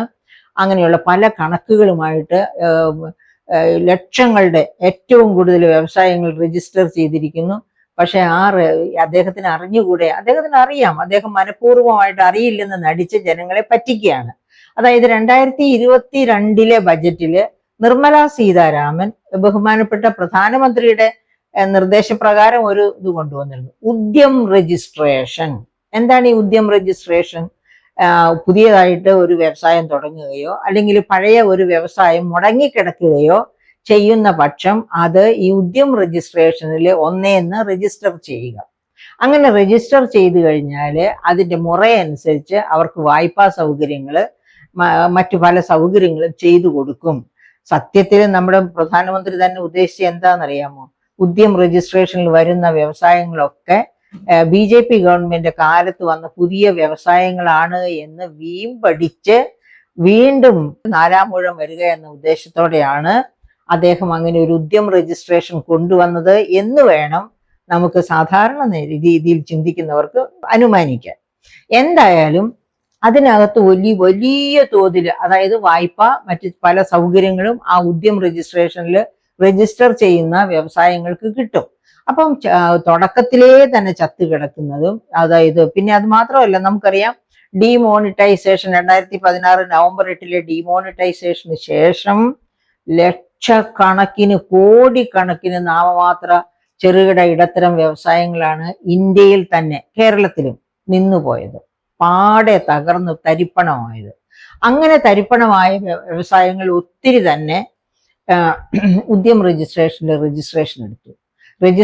എടുത്തു എന്നതല്ലാതെ അതൊന്നും ഇവിടെ പ്രവർത്തിക്കുന്നില്ല അതിലെ ഭൂരിഭാഗവും. അതുകൊണ്ടാണല്ലോ കേരളത്തിൽ നിന്ന് എന്താ സംഭവിച്ചുകൊണ്ടിരിക്കുന്നത് നമുക്കറിയാം. ഇന്ത്യയുടെ തന്നെ ഈ നമ്മുടെ നരേന്ദ്രമോദി പറയുന്ന ഉദ്യം രജിസ്ട്രേഷൻ അനുസരിച്ച് ഇവിടെ വികസനം ഉണ്ടായിരുന്നെങ്കിൽ ഇന്റർനാഷണൽ ലേബർ ഓർഗനൈസേഷൻ ഒരു 4-5 മാസം മുൻപ് പുറത്തുവിട്ട കണക്കുകൾ അനുസരിച്ച് ഇന്ത്യയിലെ തൊഴിലില്ലായ്മ 82.07% ആണ്. ലോകത്തെ ഏറ്റവും കൂടുതൽ തൊഴിലില്ലായ്മ ഉള്ള ഒരു രാജ്യമായി, ലോകത്തെ 1ാമത്തെ പോപ്പുലേഷന്റെ രാജ്യമായ ഇന്ത്യ മാറിയിരിക്കുന്നു. അപ്പൊ ഈ തൊഴിലില്ലായ്മ എന്ന് പറയുമ്പോൾ അഭ്യസ്ത വിദ്യർ, എന്താണ് അഭ്യസ്ത വിദ്യർ എന്നുള്ളതിന് ILO കൊടുക്കുന്ന നിർവചനം പ്രീ ഡിഗ്രി ആൻഡ് എബവ് വിദ്യാഭ്യാസമുള്ളവർ. അത്തരക്കാര് 82% പേര് തൊഴിലില്ലാത്ത ഇന്ത്യ. അപ്പോൾ നമ്മുടെ ബഹുമാനപ്പെട്ട പ്രധാനമന്ത്രി പറയുന്നത് പോലെ ഉദ്യം രജിസ്ട്രേഷൻ എടുത്ത് സഹായം കിട്ടുന്നവരോ അതല്ലെങ്കിൽ മറ്റു തരത്തിൽ ഗവൺമെന്റ് ഓഫ് ഇന്ത്യയുടെ സഹായം, പല തരത്തിൽ പല പേരില് സഹായ വാഗ്ദാനങ്ങൾ, മുദ്രാ ലോൺ വലിയ സഹായ വാഗ്ദാനമാണ്, പക്ഷെ ഒന്നും നിലം തൊടുന്നില്ല എന്നുള്ളത് അനുഭവസ്ഥർ, അതിനുവേണ്ടി ട്രൈ ചെയ്യുന്നവര് ബാങ്കുകളിൽ ചെന്ന് ചോദിക്കുമ്പോൾ അവര് കൈമലർത്തും, അങ്ങനെയുള്ളവർ പറയാറുണ്ട്. അപ്പം എന്താ ഇവിടെ സംഭവിച്ചുകൊണ്ടിരിക്കുന്നത്? ഈ ഉദ്യം രജിസ്ട്രേഷന്റെ പേരിലാണ് നമ്മുടെ ബഹുമാനപ്പെട്ട മന്ത്രി രാജീവ് ഇവിടെ ഒരുപാട് വ്യവസായങ്ങൾ രജിസ്റ്റർ ചെയ്ത് പ്രവർത്തിക്കുന്നു എന്ന് പറയും. അങ്ങനെയാണെങ്കിൽ കഴിഞ്ഞ ദിവസമല്ലേ പിന്നെ ബാങ്കുകളുടെ ഒരു ഇത് വന്നത്, ഇന്ത്യയിൽ എടുക്കപ്പെടുന്ന വിദേശ പഠന വായ്പ അതിന്റെ 17% കേരളത്തിൽ നിന്നാണെന്ന് ഓർമ്മിക്കണം. ഇന്ത്യൻ പോപ്പുലേഷന്റെ 2.1% കേരളത്തിന്റെ പോപ്പുലേഷൻ. അങ്ങനെ 2.1% പോപ്പുലേഷനുള്ള കേരളത്തിലാണ് ഇന്ത്യയിൽ നിന്ന് പുറത്തേക്ക് പഠിക്കാൻ പോകുന്നതിന് എടുക്കുന്ന വായ്പയുടെ 17%. എന്ന് വെച്ചാൽ മറ്റ് സംസ്ഥാനങ്ങളെ നാം എത്രയോ കടത്തി വെട്ടുന്നു ഈ വായ്പ എടുത്ത് വിദേശ പഠനത്തിന്. അപ്പൊ എന്തുകൊണ്ടാണ് ഇങ്ങനെ ഇവിടെ വിദ്യാർത്ഥികൾ വിദേശ പഠനത്തിന് പോകുന്നത്? ഒന്നാമത് ഇവിടെ തൊഴിൽ ലഭ്യത ഇല്ല, രണ്ടാമത് ഇവിടെ എന്താണ് പഠിച്ചിട്ട്, അതായത് ക്വാളിറ്റി ഓഫ് എഡ്യൂക്കേഷൻ, ഇവിടെ എഡ്യൂക്കേഷൻ ഹബ്ബാകും എന്നൊക്കെ എല്ലാ ബജറ്റിലും പറയുന്നുണ്ട്. പക്ഷെ എഡ്യൂക്കേഷൻ ഹബ്ബ് തന്നെ തകർന്നുകൊണ്ടിരിക്കുകയാണ്. നമുക്കറിയാം എന്താണ് വെറ്റിനറി കോളേജിൽ നടന്ന കൊലപാതക സംഭവം, എന്താണ് നഴ്സിംഗ് കോളേജിൽ നടന്ന സംഭവം, എന്താണ് ക്യാമ്പസുകളിൽ ഓരോ ദിവസവും നടന്നുകൊണ്ടിരിക്കുന്ന അടിപിടി കേസുകളും വെട്ടിക്കുത്തും അതും ഇതും ലഹരി മരുന്ന് മാഫിയായും ഒക്കെ ആയിട്ട് ക്യാമ്പസുകൾ കലാപ കലുഷിതമാണ്. ക്യാമ്പസുകളിൽ മക്കളെ വിട്ടിട്ട് പേരൻസിന്, അതായത് ക്യാമ്പസുകളിലേക്ക് പോകണ്ട, വെറും എന്താണ് പ്രൈമറി ക്ലാസ്സിൽ പഠിക്കുന്ന കുഞ്ഞിനെ വീട്ടിൽ നിന്ന് സ്കൂളിൽ വിട്ടു കഴിഞ്ഞാൽ സമാധാനമായിട്ട് ഒരു അമ്മയ്ക്ക് ഇരിക്കാൻ ഒക്കില്ല, തിരിച്ചു കുഞ്ഞു വരുന്നവരെ. കാരണം എല്ലാ സൗകര്യങ്ങളും ബസ്സിൽ യാത്ര ചെയ്യാനും ഒക്കെ കൊടുത്താൽ പോലും ഏത് പുഷറാണ് എൻ്റെ കുഞ്ഞിന്റെ വായില് ഒരു ലഹരി മരുന്ന് കലർന്ന മുട്ടായി വെച്ചു കൊടുക്കുക? ഒരമ്മയ്ക്ക് പോലും ഒരപ്പന് പോലും വിശ്വസിക്കാൻ പറ്റാത്ത ഒരു കാലമായി കേരളം അങ്ങ് ഇരുട്ടിന്റെ കേരളമായിട്ട് മാറിയിരിക്കുകയാണ്. അപ്പൊ അതുകൊണ്ടാണ് അങ്ങനെയുള്ള ഒരു കാലഘട്ടത്തിലാണ് മന്ത്രി രാജീവ് പറഞ്ഞു ഇവിടെ ഒരുപാട് വ്യവസായങ്ങൾ വളർന്നു വരുന്നു എന്ന്. അങ്ങനെ വ്യവസായങ്ങൾ വളർന്നു വരണം, അത് നമ്മുടെ ആഗ്രഹമാണ്. എല്ലാ ക്യാമ്പസുകളിലും സ്റ്റാർട്ടപ്പുകളും അതിനനുസരിച്ചുള്ള ഒരു എന്താ പറയുക, ഒരു ക്രോപ്പിംഗ് പാറ്റേൺ ആണ് കേരളത്തിലുള്ളത്. കേരളത്തിലുള്ള ചക്ക, കേരളത്തിലുള്ള തേങ്ങ, കേരളത്തിലുള്ള ഇഞ്ചി, മഞ്ഞൾ, ഇതൊക്കെ വലിയ തോതിൽ വാല്യൂ അഡീഷൻ നടത്തി ലോക വിപണി പിടിച്ചെടുക്കാവുന്നതാണ്. അങ്ങനെയുള്ള സ്റ്റാർട്ടപ്പുകൾ ക്യാമ്പസുകളിൽ ഉണ്ടെങ്കിൽ, എഞ്ചിനീയറിംഗ് കോളേജ് ക്യാമ്പസ് ആകട്ടെ, arts and science college campus ആകട്ടെ, കേരളം മാറും. പക്ഷെ അത് ആരാണ് ഈ ക്യാമ്പസുകൾക്ക് പറഞ്ഞു കൊടുക്കുക? അവർക്ക് ABC പഠിപ്പിക്കുകയല്ലാതെ അതിനപ്പുറം ഒരു ഇന്റേൺഷിപ്പിനെ പറ്റിയും ഒരു സ്റ്റാർട്ടപ്പിനെ പറ്റിയും, അതായത് പോക്കറ്റ് നിറയെ ശമ്പളം മേടിക്കുന്ന അധ്യാപകരുടെ ഏക താല്പര്യം ആ സമയം എങ്ങനെയെങ്കിലും ഒന്ന് തള്ളി നീക്കി ക്ലാസ് ടൈം കഴിഞ്ഞ് വീട്ടിലെത്തുക എന്നുള്ളതാണ്. ഈ കിട്ടുന്ന ശമ്പളം മുഴുവനും ചെലവഴിച്ച് തീർക്കണ്ടേ? നല്ല സുന്ദരമായ രീതിയിൽ ഷോപ്പിങ്ങിനൊക്കെ പോയി ആർഭാട ജീവിതം കഴിച്ച് അതിനൊക്കെ ഒപ്പിച്ചു കൊടുക്കുന്ന പ്രിയപ്പെട്ട ഗവൺമെന്റ് ക്വാളിറ്റി ഓഫ് എഡ്യൂക്കേഷൻ എന്താണെന്ന് അന്താരാഷ്ട്ര തലത്തിൽ ഒന്ന് പഠിക്കുക. അങ്ങനെ ആ ക്വാളിറ്റി ഓഫ് എഡ്യൂക്കേഷൻ ഒന്ന് ഇംപ്രൂവ് ചെയ്യാനുള്ള ഒരു ശ്രമം നടത്തുക. എല്ലാ ക്യാമ്പസുകളിലും വരട്ടെ സ്റ്റാർട്ടപ്പുകൾ. പ്രധാനമന്ത്രി പറഞ്ഞ PM ഇന്റേൺഷിപ്പ് സ്കീം ഒന്നും നടക്കുന്നില്ല, പ്രസംഗത്തിലേ ഉള്ളൂ. പക്ഷെ ഇവിടെ ക്യാമ്പസുകൾ വിചാരിച്ചാൽ ഇവിടുത്തെ ക്രോപ്പുകൾ കൊണ്ട് തന്നെ വാല്യൂ അഡീഷൻ നടത്തി മഹാത്ഭുതം വിളയിക്കാനും കേരളത്തെ മറ്റൊരു കേരളമാക്കി, മറ്റൊരു അടയാളമാക്കി ലോക മാപ്പിൽ രേഖപ്പെടുത്താനും കഴിയും എന്ന ഒരവസ്ഥയുണ്ട്. അപ്പൊ അങ്ങനെ നമ്മുടെ മന്ത്രി രാജീവ് വ്യവസായ മേഖലയെ പറ്റി അദ്ദേഹത്തിന് ഒരുപാട് ആകാംക്ഷയുണ്ട്, കേരളത്തെ വ്യാവസായികമായി രേഖപ്പെടുത്തണം ഇന്ത്യയുടെ ഭൂപടത്തിൽ എന്നൊക്കെ. പക്ഷേ അതിനുള്ള വാതായനങ്ങളൊന്നും ഇപ്പോഴും തുറന്നിട്ടില്ല എന്ന കാര്യം മന്ത്രി രാജീവിന് അംഗീകരിക്കാൻ വയ്യ. അത് കുറച്ച് ബുദ്ധിമുട്ടിയാൽ മാത്രമേ നടക്കൂ. രജിസ്ട്രേഷൻ ആയതുകൊണ്ട് മാത്രം വ്യവസായം വരില്ല, അതാണ് അവസ്ഥ. അപ്പോ അല്ലെങ്കിൽ നോക്കൂ, 2016-17 ബഡ്ജറ്റില് ഡോക്ടർ തോമസ് ഐസക് പറഞ്ഞു റബ്ബർ കർഷകരുടെ രക്ഷയ്ക്ക് വേണ്ടി സിയാൽ മോഡൽ കമ്പനി കൊണ്ടുവരുമെന്ന്. എവിടെ കിടക്കുന്നു? ഇതുവരെ അങ്ങനെ ഒരു കമ്പനിയെ പറ്റി ആലോചിച്ചിട്ടുണ്ടോ? പിന്നീട് ഇപ്പൊ റബ്ബർ കർഷകരുടെ അവസ്ഥ എന്താണ്? റബ്ബർ കർഷകർക്ക് മിനിമം കൊടുക്കാമെന്ന് പറഞ്ഞ പൈസയുടെ അരിയിലെങ്ങാനുമാണോ ഇപ്പൊ റബ്ബറിന്റെ വില നിൽക്കുന്നത്? ഒന്നുമല്ല. ഇതൊന്നും മന്ത്രി രാജീവ് അറിഞ്ഞ മട്ടുപോലും ഇല്ല. ഇനി അതവിടെ കിടക്കട്ടെ. ഡോക്ടർ ഐസക്കിന്റെ കാലത്ത് തന്നെ പറഞ്ഞതാണ് കൊച്ചി, കോയമ്പത്തൂർ, ബാംഗ്ലൂർ വ്യവസായ ഇടനാഴി. ഒരു വ്യവസായ ഇടനാഴി അങ്ങനെ വന്നു കഴിഞ്ഞാൽ അനന്ത സാധ്യതകളാണ് വ്യാവസായിക മേഖലയുടെ വളർച്ചയ്ക്ക് വേണ്ടി അത് തുറന്നു കൊടുക്കുക. ലോജിസ്റ്റിക് കോസ്റ്റുകൾ കുറയുന്നത് കൊണ്ട് നമ്മുടെ ഇവിടുത്തെ ക്രോപ്പിംഗ് പാറ്റേൺ അനുസരിച്ച് ഒരുപാട് അതായത് ഇവിടെ ഒരു സാധ്യതയുണ്ട് കുടുംബശ്രീ. ആ കുടുംബശ്രീകളുടെ തന്നെ വളർച്ച ഈ വെറും മൈക്രോ സ്റ്റാർട്ടപ്പുകളുടെ സ്ഥാനത്ത് നിന്ന് അവർക്ക് തന്നെ മീഡിയം സ്റ്റാർട്ടപ്പുകളൊക്കെ ആയിട്ടൊക്കെ വളരാനുള്ള ഒരുപാട് സാധ്യതയുണ്ട്. പക്ഷേ ഇപ്പോഴും കടലാസിൽ മാത്രം ഒതുങ്ങുകയാണ് കൊച്ചി. അത് കേന്ദ്ര ഗവൺമെന്റ് അംഗീകരിച്ചതുമാണ്. കൊച്ചി, കോയമ്പത്തൂർ, ബാംഗ്ലൂർ ഇടനാഴിക്ക് വേണ്ടി ഇനി നമ്മൾ എത്ര വർഷം കാത്തിരിക്കേണ്ടി വരും എന്ന് ഓർക്കണം. അപ്പൊ ഇത് അതുപോലെ തന്നെ മന്ത്രി രാജീവ് തന്നെ ആദ്യ വർഷം തന്നെ പറഞ്ഞു ബയോ പാർക്കുകൾ എല്ലാ ജില്ലകളിലും വരും. ഈ ബയോ പാർക്കുകൾ അദ്ദേഹം ഉദ്ദേശിച്ചത് കേരളത്തിന്റെ ക്രോപ്പിംഗ് പാറ്റേൺ അനുസരിച്ചാണ്. അങ്ങനെ ബയോ പാർക്കുകൾ വരുമ്പോൾ ready to eat, ready to cook food products ആയിരിക്കും ബയോ പാർക്കുകളിൽ ലഭ്യമാവുക. എവിടെ ഒരു ബയോ പാർക്ക് പോലും ഇനി ഒരു വർഷം കൂടിയേ രാജീവിന്റെ മന്ത്രി പദവിക്കുള്ളൂ. ഇവിടെ എവിടെയെങ്കിലും രൂപപ്പെട്ട് കണ്ടിട്ടുണ്ടോ എന്ന് എനിക്ക് തോന്നുന്നില്ല. ഞാൻ അതൊക്കെ നന്നായിട്ട് ന്യൂസിലും പത്രങ്ങളിലും ഒക്കെ ശ്രദ്ധിക്കുന്നതായി ഇത് വല്ലതും സംഭവിക്കുന്നുണ്ടോ എന്ന്. അപ്പൊ ഇവരൊക്കെ വാഗ്ദാനങ്ങൾ ചെയ്യുന്നതല്ലാതെ വ്യവസായങ്ങൾ കേരളത്തിലേക്ക് വരുന്നില്ല എന്നുള്ളതാണ് യഥാർത്ഥത്തിൽ ഉള്ള വസ്തുത. ഇനി ഒത്തിരി കാര്യങ്ങൾ വ്യാവസായിക മേഖലയെ പറ്റി പറയാനുണ്ട്, ഞാൻ അത് വിടുന്നു. ഞാൻ ഹെൽത്ത് സെക്ടറിലേക്ക് പോവാം. അതായത് നമ്മുടെ ഗവൺമെന്റിന്റെ മുഖം മിനുക്കല്, അതായത് ഈ കേരളം ഇന്ത്യ കണ്ടിട്ടില്ലാത്ത ഒരു മാതൃകാ ഗവൺമെന്റ് ആണ് പിണറായി വിജയൻ ഇവിടെ കാഴ്ചവെച്ചത് 2016-17 മുതൽ എന്ന് പറഞ്ഞാണല്ലോ ഈ എന്റെ കേരളം പരിപാടി പുരോഗമിച്ചുകൊണ്ടിരിക്കുന്നത്.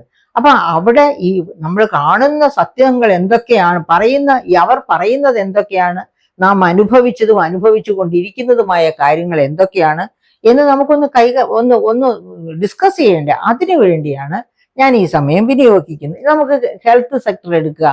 തിരുവനന്തപുരം മെഡിക്കൽ കോളേജ് തുടങ്ങിയതിന് ശേഷം SAT ഒരു രാത്രി മുഴുവൻ, കുഞ്ഞുങ്ങളുടെയും ഒക്കെ ആശുപത്രിയാണ്, അത് ഒരു രാത്രി മുഴുവൻ ഇരുട്ടിൽ തപ്പി കിടക്കേണ്ടി വരിക. ആ സമയത്ത് ടോർച്ച് വെളിച്ചത്തിൽ ഓപ്പറേഷൻ നടത്തേണ്ടി വരിക, സർജറി നടത്തേണ്ടി വരിക. ഇങ്ങനെ എന്നെങ്കിലും കേട്ടിട്ടുണ്ടോ? എന്താണ് അവസാനം നമ്മൾ അറിഞ്ഞ കാരണം? മെയിൻ്റനൻസ് നടത്താത്തത് കൊണ്ടാണ് ബ്ലോക്കിന്റെ മുഴുവൻ കരണ്ടും പോയത്. പിന്നെ എത്രയോ കഷ്ടപ്പെട്ടാണ് അതൊക്കെ വന്നത്. ഇതിനേക്കാൾ ശിക്ഷാർഹമായ ദൗർഭാഗ്യകരമായ ഒരവസ്ഥ ഒരു മെഡിക്കൽ കോളേജിന് വരാനുണ്ടോ? അതാണ് നമ്മൾ ഓർക്കേണ്ടത്. അതുപോലെ നമ്മൾ ഓർത്തിരിക്കേണ്ട മറ്റൊരു പ്രധാനപ്പെട്ട കാര്യമാണ് നമ്മുടെ മെഡിക്കൽ കോളേജുമായിട്ട് ബന്ധപ്പെട്ട് COVID-19 വന്നപ്പോൾ പ്രവാസത്തിൽ മരിച്ച മലയാളികളെയൊക്കെ വന്ദേ ഭാരത് പ്ലെയിൻസ് വരുന്നത് വരെ ഇങ്ങോട്ട് കൊണ്ടുവന്നിട്ടേ ഇല്ല. അവിടെ തന്നെ എന്ത് ചെയ്തു നമുക്ക് അറിഞ്ഞുകൂടാ, പോകട്ടെ. ഇനി ഇവിടെ മരിച്ചവരുടെ കാര്യം എങ്ങനെയായിരുന്നു? കോവിഡ് ബാധിച്ച് മരിച്ചവരുടെ എണ്ണം റെഡ്യൂസ് ചെയ്ത് കാണിക്കാൻ വേണ്ടി ഡോക്ടേഴ്സ് സർട്ടിഫൈ ചെയ്യേണ്ട കാര്യങ്ങൾ മന്ത്രിമാരും അവരുടെ പരിവാരങ്ങളുമാണ്, അല്ലെങ്കിൽ സഖാക്കളാണ് സർട്ടിഫൈ ചെയ്യുന്നത് എന്നുള്ളൊരവസ്ഥ. ഇവിടെ 7000-ൽ താഴെയാണ് മരിച്ചവരുടെ എണ്ണം എന്ന് പറഞ്ഞിരിക്കുന്ന നേരത്താണ് WHO പറയുന്നത് കേരളത്തിൽ 25,000-ൽ കുറയാതെ ആൾക്കാർ കോവിഡ് മുഖാന്തരം മരിച്ചുവെന്ന്. ഈ അടുത്തിട സെൻട്രൽ സ്റ്റാറ്റിസ്റ്റിക്കൽ ഓർഗനൈസേഷന്റെ പഠനത്തിന്റെ റിസൾട്ട് വന്നല്ലോ. അപ്പോൾ പറയുന്നതും അതുപോലെ അന്ന് WHO പറഞ്ഞ സമയത്ത് 25,000, അത് കഴിഞ്ഞ് അത് വർദ്ധിച്ച് 1,00,000-ലൊക്കെ മോളിൽ പോയിട്ടുണ്ടാവും. പക്ഷെ 73,000 പേര് എക്സ്ഗ്രേഷ്യ വാങ്ങിച്ചു എന്ന് നമ്മൾ ഓർക്കണം. ഇവിടെ അപ്പോഴും പറഞ്ഞുകൊണ്ടിരുന്ന 25,000-ൽ താഴെ മരിച്ചിട്ടുള്ളൂ എന്നാണ്. പക്ഷെ 73,000 പേർക്ക് എക്സ്ഗ്രേഷ്യ എന്ന് വെച്ചാൽ 1,00,000 രൂപയോ മറ്റോ കോടതി വിധിച്ചതനുസരിച്ച് എല്ലാവർക്കും, പിന്നെ കോവിഡ് മുഖാന്തരം മരിച്ചവരുടെ ജീവിച്ചിരിക്കുന്നവർക്കായിട്ട് കൊടുക്കേണ്ടി വന്നു.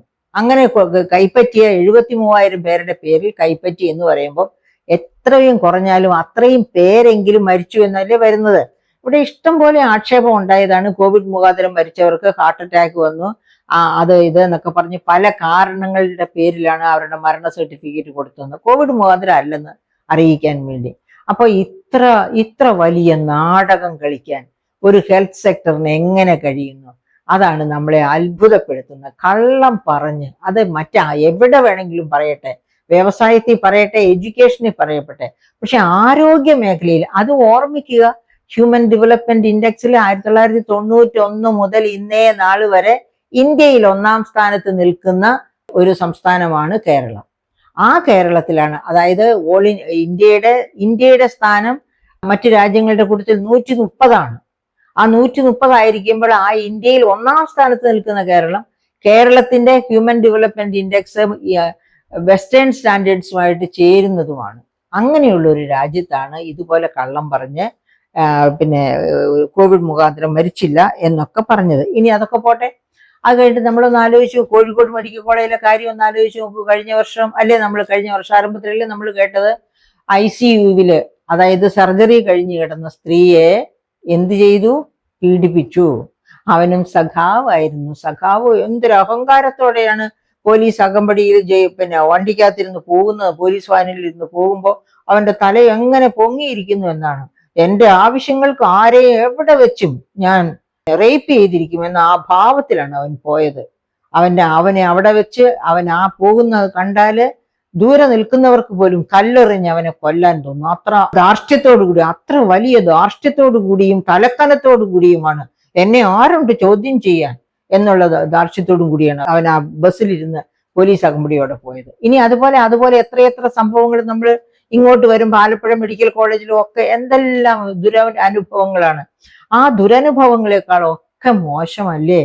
അതായത് പാവപ്പെട്ട രോഗികൾക്ക് വേണ്ടി 5 രോഗങ്ങൾ, അതായത് ക്യാൻസർ, കിഡ്നി ഫെയിലിയർ, കിഡ്നിയുമായിട്ട് ബന്ധപ്പെട്ട രോഗം, ഹാർട്ടുമായിട്ട് ബന്ധപ്പെട്ട രോഗം, ലിവറുമായിട്ട് ബന്ധപ്പെട്ട രോഗം, ഇങ്ങനെയുള്ള 5 പ്രധാനപ്പെട്ട വലിയ ചെലവ് വരുന്ന രോഗങ്ങൾ കവർ ചെയ്യാൻ പാവപ്പെട്ടവർക്ക് കൊണ്ടുവന്ന ഇൻഷുറൻസ് പദ്ധതിയാണ് കാരുണ്യ സ്കീം. ആ കാരുണ്യ സ്കീമിനും കടയ്ക്ക് കത്തിവെച്ചില്ലേ? 13,000 കോടിയിലധികം രൂപയാണ് 2024-25 കാരുണ്യ ലോട്ടറി വഴി കിട്ടിയത്. പക്ഷേ 1,500 കോടി രൂപ ഈ സ്വകാര്യ ആശുപത്രികൾ, അതായത് ഈ കാരുണ്യ ഡെവലപ്മെന്റ് സ്കീമിൽ രജിസ്റ്റർ ചെയ്തിട്ടുള്ള സ്വകാര്യ ആശുപത്രികൾക്കും സ്വകാര്യ മെഡിക്കൽ കോളേജുകൾക്കും കൊടുക്കാനുള്ള കടം, അതായത് കുടിശ്ശിക 1,500 കോടിയോളമാണ്. ഈ 13,500 കോടി കിട്ടിയതാണെന്ന് ഓർക്കണം. ഈ കാര്യത്തിന് വേണ്ടി 1,500 കോടി കുടിശ്ശിക കിടക്കുന്നതുകൊണ്ട് അവരൊക്കെ അതിൽ നിന്ന് പിന്മാറുകയാണ്. ആരാണ് സഹിക്കുന്നത്? ഇവിടുത്തെ പാവങ്ങളിൽ പാവങ്ങളായ പാർശ്വവൽക്കരിക്കപ്പെട്ട ഇത്തരം രോഗങ്ങൾക്ക് അടിമയായി തീരുന്നവര്. അവരെ ആര് സംരക്ഷിക്കും? അവരെ സംരക്ഷിക്കാൻ വേണ്ടി മാണി സാറ് കൊണ്ടുവന്ന ഒരു സ്കീമായിരുന്നു ഇത്. ആ സ്കീമിന് പോലും കത്തിവെച്ച ഈ ഹെൽത്ത് സെക്ടർ പറയുക, അയ്യോ ഹെൽത്ത് സെക്ടർ ഭയങ്കര കേരളത്തിന് വലിയ ഭൂഷണമാണ് എന്ന്. അതുപോലെ തിരുവനന്തപുരം മെഡിക്കൽ കോളേജിലെ കാത്ത് ലാബുകളിൽ ഒന്ന് എന്നേ ഇല്ലാതെയായി. അങ്ങനെ കേടുവന്നു പോയി. മാസങ്ങൾക്ക് ശേഷം അതിനുവേണ്ടി പുതിയ ഇത് വാങ്ങിക്കുന്നു. അങ്ങനെ എക്യുപ്മെന്റ്സ് ഒക്കെ വാങ്ങിച്ചു കഴിഞ്ഞപ്പോൾ അത് ഹൂ വിൽ ഇനോഗുറേറ്റ് ഇറ്റ് എന്നുള്ളതിന്റെ പേരിൽ ഇനോഗുറേറ്റ് ചെയ്ത് ഇതുവരെ പ്രവർത്തനം തുടങ്ങിയിട്ടില്ല. അപ്പോഴും മനുഷ്യരെ പറ്റിയോ മനുഷ്യരുടെ രോഗങ്ങളെ പറ്റിയോ ഒരു മെഡിക്കൽ കോളേജിന്റെ ലക്ഷ്യത്തിനത്തെ പറ്റിയോ ഒന്നുമല്ല. അവനവന്റെ എന്താണ് ആര് ഇതിന്റെ നാട മുറിക്കും എന്നുള്ളതൊക്കെയാണ് ഇവിടെ പ്രധാനപ്പെട്ട. അതായത് മുഖം മിനുക്കലാണ് ഇവിടെ എല്ലാവരുടെയും പ്രധാനപ്പെട്ട ജോലി. അത് മുഖ്യനാകട്ടെ, മുഖ്യന്റെ താഴേക്കുള്ള മന്ത്രിമാരാകട്ടെ, ആരുമാകട്ടെ, എല്ലാവർക്കും മുഖം മിനുക്കലാണ് പ്രധാനപ്പെട്ട ജോലി എന്നതിന്റെ തെളിവാണ് അതങ്ങനെ കിടക്കുന്നത്. അപ്പൊ ഈ ആരോഗ്യ മേഖല, അതായത് എന്താ പറയുക, മെഡിക്കൽ കോർപ്പറേഷന് കമ്പനികൾ മരുന്ന് കൊടുക്കുന്നില്ല. അതുപോലെ മെഡിക്കൽ കോളേജിന്റെ ഒക്കെ ഹോസ്പിറ്റലിനകത്ത് തന്നെയുള്ള മരുന്നുകൾ കൊടുക്കേണ്ട വിങ്ങിലേക്ക് മരുന്ന് കൊടുക്കുന്നില്ല. എന്തുകൊണ്ടാണ്? എല്ലായിടത്തും കോടിക്കണക്കിന് കുടിശ്ശിക കിടക്കുന്നു. അങ്ങനെ താറുമാറായ ഒരു ഹെൽത്ത് സെക്ടർ, പ്രൈമറി ഹെൽത്ത് സെക്ടറുകളിലൊക്കെ ചെന്ന് നോക്കണം എന്താണ് അവസ്ഥയെന്ന്. പൊട്ടിപ്പൊളിഞ്ഞ കസേരയും അതും ഇതും ഒക്കെ ആയിട്ട് വളരെ ശോച്യമായ അവസ്ഥയിലാണ് ഇവിടുത്തെ ഹെൽത്ത് സെക്ടർ. ഒരു പക്ഷേ 1956 ശേഷം ഇത്ര മോശമായ ഒരു ഹെൽത്ത് സെക്ടർ കേരളത്തിൽ ഉണ്ടായിരുന്നില്ല എന്ന് നമ്മൾ ഒന്ന് ചുറ്റി നടന്നാല്, അതായത് ആരെങ്കിലും സാമ്പത്തിക ശാസ്ത്ര വിഭാഗത്തിലോ എവിടെയെങ്കിലും, അല്ലെങ്കിൽ ബോട്ടണിയുമായിട്ട് ബന്ധപ്പെട്ടോ സുവോളജിയുമായിട്ട് ബന്ധപ്പെട്ടോ ഒക്കെ PhD ചെയ്യുമ്പോൾ ഇത്തരം കാര്യങ്ങളൊന്ന് ഇറങ്ങി തിരിഞ്ഞ് നടന്ന് നോക്കിയാല് മനസ്സിലാകും, ഗവേഷകർക്ക് മനസ്സിലാകും എത്ര ശോച്യമായ അവസ്ഥയിലേക്കാണ് കേരളത്തിന്റെ ഹെൽത്ത് സെക്ടർ മാറിയിരിക്കുന്നത് എന്ന്. അതുപോലെ തന്നെയാണ് നമുക്ക് എഡ്യൂക്കേഷനെ പറ്റി ആലോചിച്ചാൽ, അത് ആഗോള എഡ്യൂക്കേഷൻ ഹബ്ബാക്കി ഇന്ത്യയെ മാറ്റും, കേരളത്തെ മാറ്റും. ഈ കേരളത്തിലേക്ക് വിവിധ സർവകലാശാല, ഓക്സ്ഫോർഡ് തൊട്ടുള്ള MIT തൊട്ടുള്ള സർവകലാശാലകളിൽ നിന്ന് സ്റ്റുഡൻസ് എൻറോൾ ചെയ്യാൻ വരും എന്നൊക്കെയാണ് വീമ്പിളക്കുന്നത്. പക്ഷെ എന്താണ് ഇവിടെ സംഭവിച്ചുകൊണ്ടിരിക്കുന്നത്? ഇവിടെ എന്താണ് ക്യാമ്പസുകളിൽ നിന്ന്, ഞാൻ നേരത്തെ അത് സൂചിപ്പിച്ചതുകൊണ്ട് ഇനി ഞാൻ അതിലേക്ക് ഡീറ്റെയിൽഡ് ആയിട്ട് പോകുന്നില്ല, വായ്പ എടുത്ത് പ്രീ ഡിഗ്രി കഴിയുമ്പോഴേ കുട്ടികൾ വിദേശത്തേക്ക് പഠനത്തിന് വേണ്ടി പോവുകയാണ്. വിദേശത്തേക്ക് പഠനത്തിന് പോകുന്ന ഒരു നല്ല ഭാഗം കുട്ടികൾ ഗ്രാജുവേഷൻ കഴിഞ്ഞും എഞ്ചിനീയറിംഗ് കഴിഞ്ഞും പോലും പോകുന്നത് വെസ്റ്റേൺ കൺട്രീസിലെ ഒക്കെ കെയർ സെക്ടറിൽ, കെയർ ഇക്കോണമിയിൽ വർക്ക് ചെയ്യാനാണ്. എന്താ ഈ കെയർ ഇക്കോണമി എന്ന് പറഞ്ഞാൽ 60+ പോപ്പുലേഷന്റെ ശുശ്രൂഷകൾ. അതിനുവേണ്ടി ഒരു പ്രത്യേക ഒരു ട്രെയിനിങ് കിട്ടും അവർക്ക് അവിടെ ചെന്ന് കഴിയുമ്പോൾ. ആ ട്രെയിനിങ് കഴിഞ്ഞ് ആ ജോലി കയറുക, നല്ല ശമ്പളം കിട്ടും. അപ്പൊ അവർക്ക് ജോലിയുടെ ഡിഗ്നിറ്റി ഓഫ് ലേബർ അല്ല അവരെ സംബന്ധിച്ച് പ്രധാനം. ഡിഗ്നിറ്റി, ഇപ്പൊ ഈ കെയർ ഇക്കോണമിയിൽ വർക്ക് ചെയ്യുന്നവർക്ക് ഡിഗ്നിറ്റി ഇല്ലെന്നല്ല ഞാൻ പറഞ്ഞു വരുന്നത്. പക്ഷെ നമ്മൾ സാധാരണ ഡിഗ്നിഫൈഡ് ജോബ്, ഒരു ഡോക്ടറുടെ ജോബിനോടും ഡിഗ്നിഫൈഡ് ആണ് ഒരു അറ്റൻഡറുടെ ജോബ് എന്ന് നമുക്ക് പറയാൻ പറ്റില്ല. അതുപോലെ ഒരു എഞ്ചിനീയറുടെ ജോബിനോളം പ്രധാനമാണ് ഒരു ശുചീകരണ തൊഴിലാളിയുടെ ജോലി എന്ന്. രണ്ടും ജോലിയാണ്, പക്ഷെ രണ്ടിന്റെയും സ്റ്റേറ്റസ്, ശമ്പളം അനുസരിച്ചും അതിനുവേണ്ട ക്വാളിഫിക്കേഷൻ അനുസരിച്ചും ഒക്കെ സ്റ്റേറ്റസിൽ ഡിഫറൻസ് വരും. അതനുസരിച്ച് നോക്കുമ്പോൾ ഈ പറയപ്പെട്ട ജോലികൾക്ക് സ്റ്റേറ്റസ് കുറച്ച് കുറവുള്ളതാണ് കെയർ ഇക്കോണമിയിലെ ജോലികൾ. അപ്പൊ എല്ലാവരും അതൊന്നും ചെയ്യാൻ ഇഷ്ടപ്പെടുകയും ചെയ്യില്ല. ജോലി ഏതും മഹത്വമുള്ളതാണ്, ഏത് ജോലി ചെയ്തും ജീവിക്കുന്നതാണ് മഹത്വപൂർണമായ ജീവിതം. എങ്കിൽ പോലും ജോലികളിൽ തന്നെ എല്ലാത്തരം ജോലികളിലും തരംതിരിവുകളുണ്ട്. ആ തരംതിരിവിനെ പറ്റി ഞാൻ പറഞ്ഞു. അപ്പൊ ഈ കെയർ ഇക്കോണമിയിൽ ജോലി ചെയ്യാൻ വേണ്ടിയാണ് ഇവിടെ നിന്ന് ലക്ഷക്കണക്കിന് കുട്ടികൾ, അങ്ങനെ ഇന്ത്യയിൽ നിന്ന് ആകെ എടുക്കുന്ന എഡ്യൂക്കേഷൻ ലോൺസിന്റെ 17% കേരളത്തിൽ നിന്നാണ്. അപ്പോഴാണ് ഞാൻ നേരത്തെ സൂചിപ്പിച്ചത്, ഇന്ത്യയുടെ പോപ്പുലേഷന്റെ 2.71% ആണ് കേരളത്തിന്റെ പോപ്പുലേഷൻ. ആ 2.71 എന്നുള്ളത് 2.1 ഒക്കെ ആയിട്ട് ഇപ്പൊ കുറഞ്ഞിട്ടുണ്ടാവണം. കാരണം 2.71 2011 പോപ്പുലേഷനാണ്. ഇപ്പൊ 2021 കഴിഞ്ഞ് 2026 ആകുന്നു. ഇപ്പൊ ഒരു പോപ്പുലേഷൻ സെൻസസ് എടുത്താല് ഈവൻ 2.4 അങ്ങനെ എന്തെങ്കിലുമൊക്കെ ആയിട്ട് ഇന്ത്യയുടെ പോപ്പുലേഷൻ കുറഞ്ഞിട്ടുണ്ട്. അപ്പൊ അങ്ങനെ 2.4 കുറയുന്ന കേരള പോപ്പുലേഷൻ, അവരുടെ കുട്ടികളാണ് ഇന്ത്യയിലെ 17% വായ്പ എടുക്കുന്നത് എന്ന് പറഞ്ഞാൽ ഇന്ത്യയിൽ നിന്ന് പോകുന്ന ശരാശരി ഇന്ത്യയിൽ നിന്ന് പോകുന്നതിനേക്കാൾ വളരെ കൂടുതൽ കുട്ടികളാണ് കേരളത്തിൽ നിന്ന് വിദേശത്തേക്ക് പഠിക്കാൻ പോകുന്നത് എന്നതാണ്. എന്തുകൊണ്ടാണ് കുട്ടികൾ ഇങ്ങനെ പോകുന്നത്? അതിനാണ് നമ്മൾ നേരത്തെ വെറ്റിനറി കോളേജിലെ കൊലപാതകം, മയക്കുമരുന്ന്, അതുപോലെ തന്നെ ഗുണ്ടാ വിളയാട്ടം, അങ്ങനെ അങ്ങനെ അങ്ങനെ പറഞ്ഞാൽ തീരാത്തത്ര കാരണങ്ങളാണ് ക്യാമ്പസുകളിലേക്ക്. അതായത് LKG കുട്ടിയെ വിടാൻ പോലും ഇന്ന് പേരൻസിന് പേടിയാണ് കേരളത്തിലെ. ആ സ്ഥിതിയിൽ ക്യാമ്പസുകൾ മലീമസമാക്കപ്പെട്ട് കഴിഞ്ഞിരിക്കുകയാണ്. അപ്പൊ അങ്ങനെയുള്ള ക്യാമ്പസുകളിൽ കുട്ടികളെ വിട്ടു പഠിപ്പിച്ചാൽ ഉണ്ടാകുന്ന ആപത്ചങ്ക കൊണ്ടായിരിക്കാം പേരൻസ് വായ്പയെടുത്ത്. അതുപോലെ തന്നെ ഏകദേശം ഒരു മാസം മുൻപ് പത്രത്തിൽ വന്ന ഒരു ന്യൂസ് ഞാൻ ഓർമ്മിക്കുകയാണ്. വീടും എല്ലാം വിറ്റ്, അതായത് വേരോടെ വിറ്റ് പണവുമായിട്ട് പോകുകയാണ്. പേരൻസ് വല്ല വാടക വീട്ടിലേക്കും താമസം മാറ്റിയിട്ട് മകനെ പഠിപ്പിക്കാൻ വേണ്ടി തറവാടോടെ വിറ്റ് പണം എടുത്ത് പോവുകയാണ്. അത്രയധികം ചെലവാണ്. 12 ലക്ഷം രൂപയൊക്കെയാണ് അഡ്മിഷന് വേണ്ടി തന്നെ ഓരോ യൂണിവേഴ്സിറ്റീസ് മേടിക്കുന്നത്. അതുപോലും കൊടുത്തു പോയിട്ട് അവസാനം കെയർ ഇക്കോണമിയില്ല ജോലി ചെയ്യുന്നതെന്നൊക്കെ ഓർക്കുമ്പോൾ നമ്മൾ എന്ത് ജാള്യതയോട് വേണം അതൊക്കെ ആലോചിക്കാൻ തന്നെ. അപ്പോൾ പ്രിയപ്പെട്ട സുഹൃത്തുക്കളെ, നമ്മുടെ വിദ്യാഭ്യാസ രംഗവും ഇതുപോലെ കുത്തഴിഞ്ഞു കിടക്കുകയാണ്.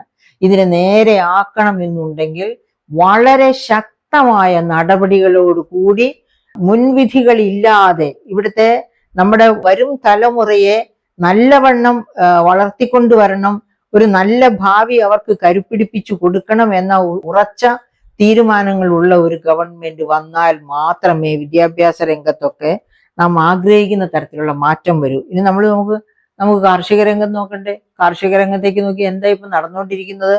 അതായത് എന്നും കേൾക്കാം ആന ചവിട്ടിക്കൊന്നു. ഇന്നലെ ഉണ്ടായിരുന്നു ആന കൊന്ന സംഭവം.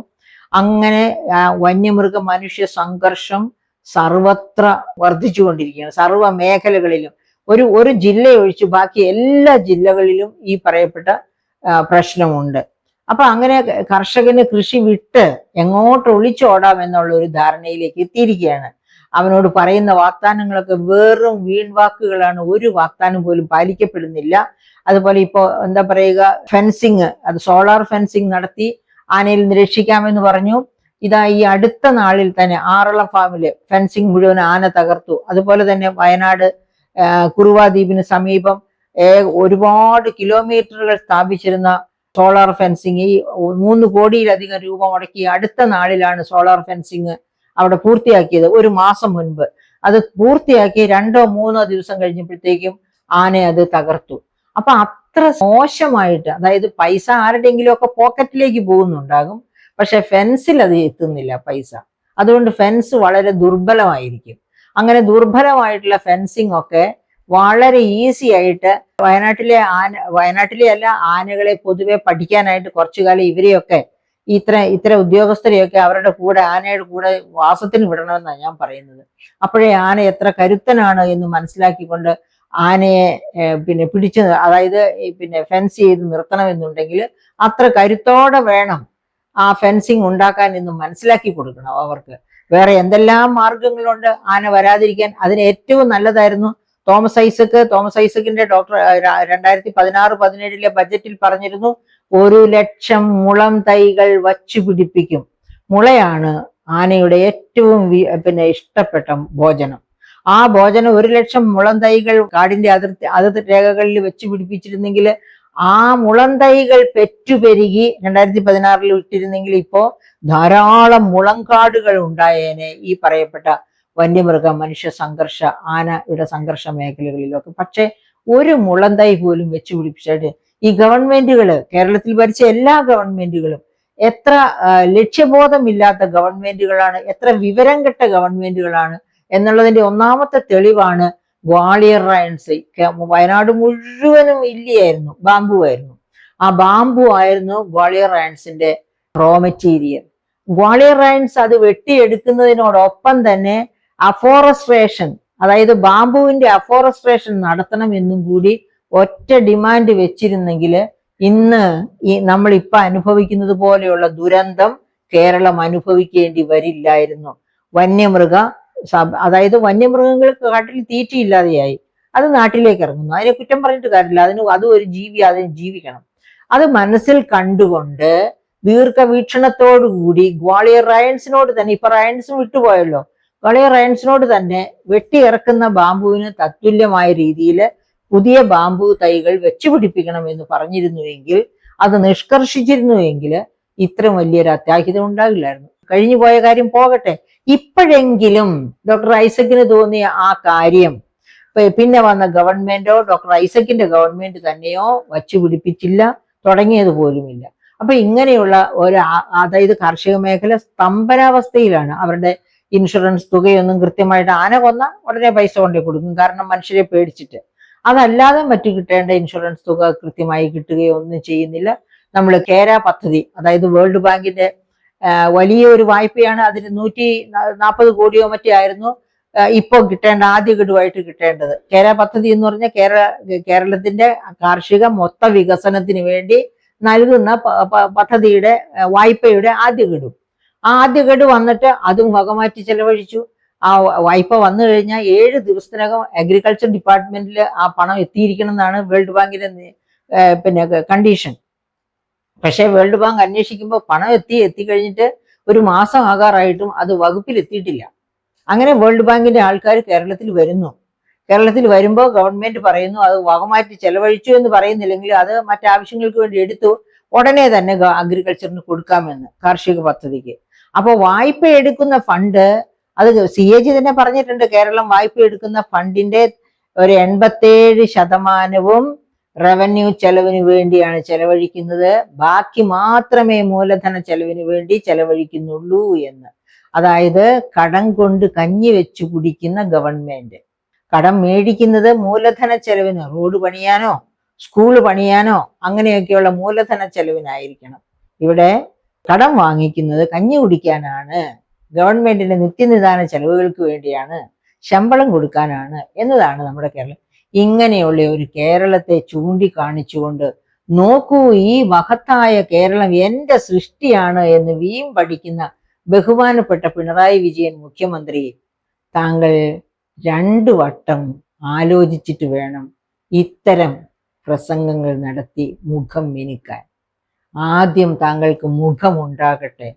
മുഖമുണ്ടായതിന് ശേഷം, അപ്പോൾ അതിന് മുഖമുണ്ടായി കഴിഞ്ഞാൽ അതിന് മിനുക്കൽ ആവശ്യമുണ്ടാവില്ല.